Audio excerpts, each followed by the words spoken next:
C'est quoi au juste ce pub? C'est un pub, Salmohan. Ça c'est quoi? C'est un cocktail. Vous avez demandé 2 cocktails? Non. Je t'ai demandé de me servir quelque chose de frais. Vous voulez une bière? Allez au pub. Faites couler la bière! Ces hommes sont assoiffés! Viens dehors. Fais ta note d'abord. Je paierai plus tard. T'en seras plus capable. Ouais, je suis mort de rire, mais je vais te défoncer la gueule. Tu veux que je le fasse ici ou dehors? Alors c'est ça ton truc, tu arrives dans un bar, tu délites d'obscurs passages de quelques bouquins et tu prétends que ce sont tes idées à toi. Et tu fais tout ça juste pour impressionner une fille et embarrasser mon ami?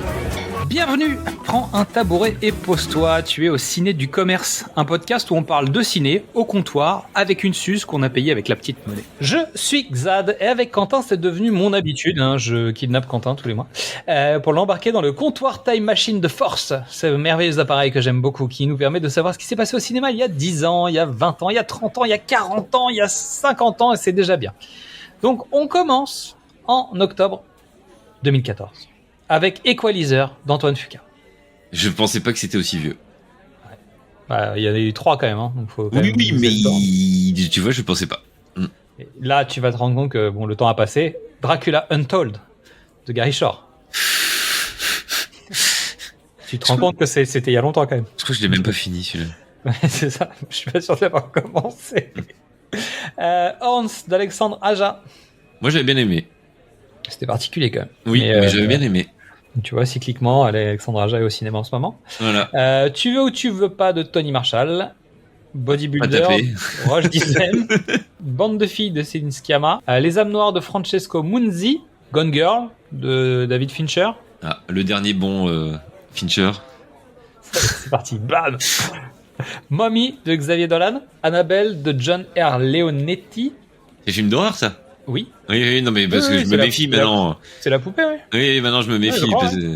Oui, parce qu'on commence à avoir des rotations sur les titres, donc t'as raison. Et j'ai pas retenu le réel. Lou, Journal infime de Julien Nil. Papa Was Not a Rolling Stone de Sylvie Ohayon. Samba de Toledano et Nakash. On a marché sur Bangkok de Olivier Barrault. Ça c'était avant les tuches, non? C'était entre les tuches. Le labyrinthe de Wes Ball.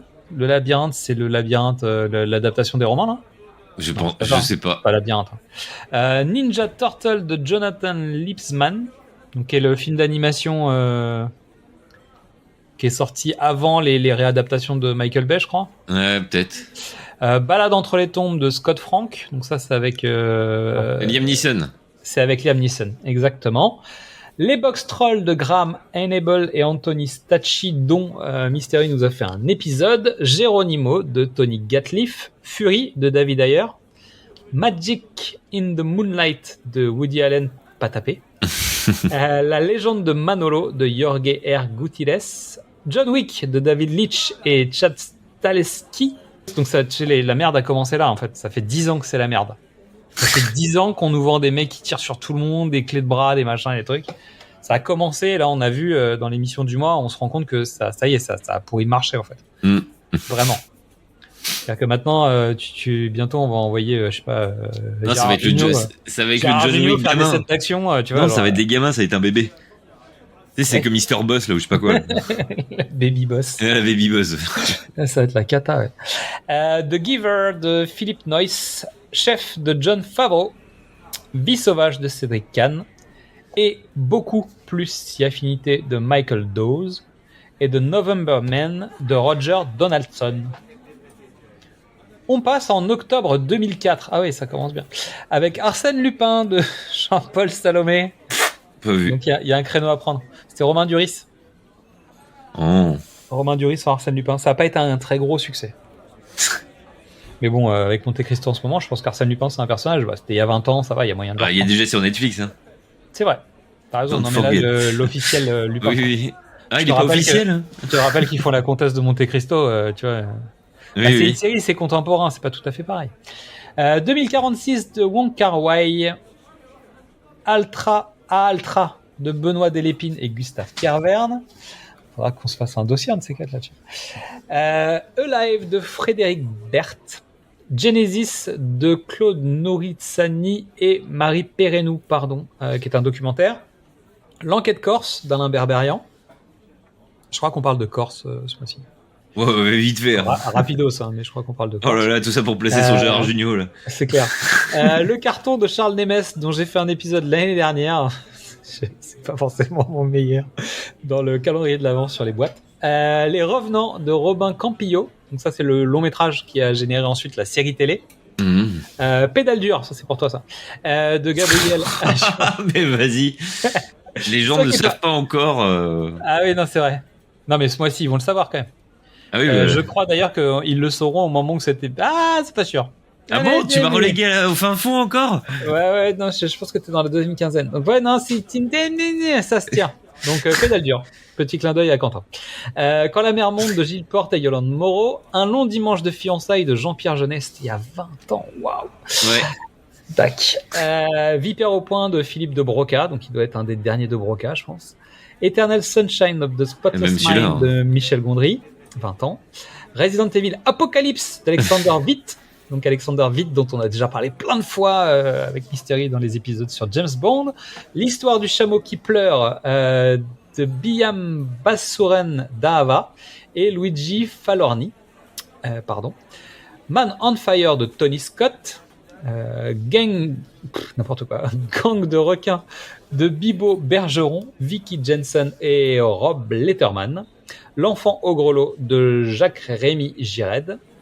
FBI fausse blonde infiltrée de Keenan Avery Wayans. La plus belle des victoires de Richard Longcrane. AVP Alien vs Predator de Paul W.S. Anderson. Je me suis rematé The Predator hier. Le même mois, il y a Resident Evil Apocalypse et AVP. Et Samaria de Kim Ki-duk, dont nous avons déjà parlé dans un épisode. Pas du film, mais du réalisateur. T'as The Predator sur Netflix. Je l'ai regardé hier. Et alors, ça fait mal, hein. C'est dommage, parce que ça aurait pu être un truc super bien, quoi. C'est ça qui me saoule. Et finalement, c'est un truc super pas bien. Ah, ça me pète les couilles. Nous débarquons en octobre 94. J'ai pas beaucoup de titres. Je sais pas pourquoi. Ça fait 2 mois que j'ai pas beaucoup de titres. Donc, mais en même temps, on commence par Forrest Gump de Robert Zemeckis. Donc, voilà. Ça suffit, en fait. Et c'est pas fini. Amateur de L. Hartley. Coma de Denis Granier de Fer. Jorginho de Laurent Boutonnat. Petit arrangement avec les morts de Pascal Ferrand. True Lies d'un certain James Cameron. Ah. Voilà. Danger immédiat de Philippe Noyce, c'est pour toi aussi. Yeah. La partie d'échecs de Yves Anchard. Pulp Fiction de Quentin Tarantino. Tu vois, le mois d'octobre 94. Attends, après il y a 95 aussi qui arrive. L'année prochaine, il va y en avoir des sacrés bons. Il n'y a pas beaucoup de titres, mais vraiment, ça bing. The Mask de Chuck Russell, dont on a parlé. Pulp Fiction, dont on a parlé. True Lies, dont on a parlé. Bon, bref. On a même parlé dans le dernier T'es chaud ou pas. Exactement. Et Bébé part en vadrouille de Patrick Reed Johnson. Et pour terminer, Muriel de P.G. Hogan. Un arrêt en octobre 1984 avec Christophe. C'est Greystoke, la légende de Tarzan. Non, il parle pas. De Hugh Hudson. Non, ça, on en a parlé dans l'épisode d'Highlander. Maria's Lover de Andrei Konchalovsky. Broadway Danny Rose de Woody Allen. Le jumeau de Yves Robert. Marche à l'ombre de Michel Blanc. Bisous, Michel. Merci. Splash de Ron Howard. Joyeuse Pâques de Georges Lautner. L'amour par terre de Jacques Rivette. Souvenir de Ariel Zetoun. Amadeus de Miloš Forman. De Hit, le tueur était presque parfait de Stephen Frears. Et La Liberté, la nuit de Philippe Garrel. Et pour finir, nous nous posons en octobre 1974 avec La Rivale de Sergio Gobi. La moutarde me montonnait de Claude Zidi. Cher pour Frankenstein de Paul Morisset. Gatsby le magnifique, donc celui d'avant, de Jack Clayton. Un justicier dans la ville, de Michael Winner. Vincent, François, Paul et les autres de Claude Sautet. La gifle de Claude Pinoteau, c'est pas mal, ça fait mal aussi. 74. Un linceul n'a pas de poche de Jean-Pierre Mocky. Mais qu'est-ce que je viens foutre au milieu de cette révolution de Sergio Corbucci. Robin des Bois de Wolfgang Reitermann. Borsalino & Co de Jacques Deray. Vogel les mouettes de Robert Derry. La course à l'échalote de Claude Zidi. Zidi, il a 2 films le même mois, s'il te plaît. Chaud lapin de Pascal Thomas et Adolescence pervertie de José Benazeraf, qui est évidemment un film érotique. Parce que le mois dernier, j'en avais pas. 74, il y a des sacrés titres aussi quand même. Globalement, on a tous les mois en fait, on a quand même des périodes où tu vois qu'il y a des. Alors évidemment, c'est ceux qui restent. C'est plus facile de savoir ce qui est resté à travers le temps. Mais bon, peut-être que dans la liste de ce qu'on a vu, il y aura des films cultes, tu vois, ce mois-ci. Ah bah peut-être. Ou pas. Mais non, mais on en a évoqué un. Je pense qu'il deviendra culte. C'est Terrifier. C'est vrai que la saga Terrifier peut faire. Elle est en passe de devenir culte. Après, l'avantage des films d'horreur, c'est que ça devient culte, on va dire, un peu plus facilement, quoi. Exactement. Bon, en tout cas, merci à toi pour ton écoute. En attendant le grand épisode, on est sur les réseaux sociaux. Le pitch était presque parfait. Facebook, X, Instagram, TikTok, YouTube et les Torbox. Vous avez vu, on sort pour l'apéro. Pourquoi ? Parce qu'il y a la collection Femmes de cinéma qui occupe le matin, donc on passe en mode apéro. Ce sera pas le cas du long épisode, mais par contre les petits bonus, ça sort en apéro. Et n'oublie pas, le cinéma, il y a bientôt plus chez Coppola qu'on va en boire. Ça, on pourra plus. Ce sera la prochaine pour Trinquer Ciné, ce sera la tournée des huissiers. Donc à la tienne, Quentin. À la tienne, Xad. Allez, ciao tout le monde. Bye bye. Je peux avoir 2 autres Suzes? Je vous dérange en pleine lecture, là. Non, pas du tout. Je ne sais pas comment vous faites pour lire, moi ça m'endort. Eh ben, 2 autres Suzes, alors. Il y en a une pour Betty et une pour moi. Oh, mais là, maintenant, faut arrêter, maintenant. Il faut boire avec modération. Qu'est-ce qu'on dit, Antoine? Merci. Non, on dit non. Non, merci.